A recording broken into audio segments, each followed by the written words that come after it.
राजस्थान में तेज बारिश का दौर दूसरे दिन भी जारी रहा। पिछले 24 घंटे के दौरान प्रतापगढ़, बूंदी, टोंक, अजमेर, भीलवाड़ा समेत राज्य के कई जिलों में 3 से लेकर 13 इंच तक बारिश हुई। तेज बारिश के कारण बरसाती नदियां, नाले उफान पर है। चंबल नदी पर बने सभी बांधों के गेट खोलकर पानी छोड़ा जा रहा है।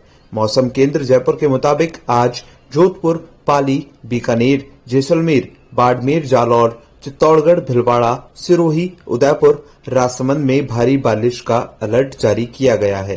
इसके अलावा 25 अगस्त से इस सिस्टम का असर खत्म हो जाएगा और बारिश का दौर भी थम जाएगा।